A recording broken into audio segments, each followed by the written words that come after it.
To our new blog. तो आपण आता बनवत आहोत मस्त एक छान छान अशी रेसिपी खूप दिवसांनी असा.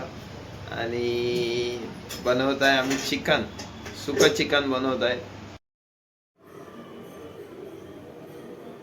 तर इथे कांदा चिरून घेतलाय, कांदा टमाटा, आणि इथे मच्छी आहे.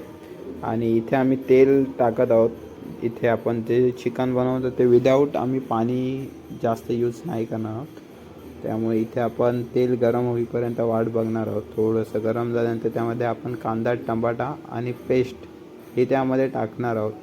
आणि कांदा छोटे छोटे तुकडे करायचे त्याचे, टमाटा आणि कांद्याचे, म्हणजे असं ते चिकनला चांगलं लागतं.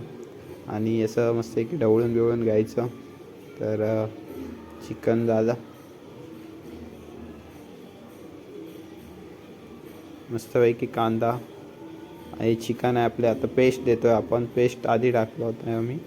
आणि आधी आपण चिकनला मसाला वगैरे लावून ठेवलेलं अर्धा तास आधी इथे. आता ते चिकन वगैरे टाकलं मस्तपैकी, असं सुगंध झालं आहे, वास एकदम सुटला आहे. थोडंसं फक्त आपण यामध्ये मीठ मसाला टाकणार आहोत थोडा, आणि चिकन मसाला हे आम्ही त्यामध्ये ॲड केलं थोडंसं. आणि थोडंसं परतून घ्यायचं ते, आणि थोडंसं 5-10 मिनटं अजून शिजायला ठेवायचं मस्तपैकी. मग आपलं चिकन एकदम सॉलिड वगैरे रेडी होणार. इथे आपण थोडंसं चिकन मसाला टाकणार आहोत. चिकन मसाला तर हे 5 मिनटं शिजलं, आणि हे आपलं चिकन रेडी, एकदम सुंदर असं चिकन. तर मंदार भाऊ आपला एक टेस्टिंगसाठी त्याला देत आहोत, तर त्याची आपण प्रतिक्रिया नक्कीच ऐकू. एकदम सॉलिड असं आता मंदार खात आहे,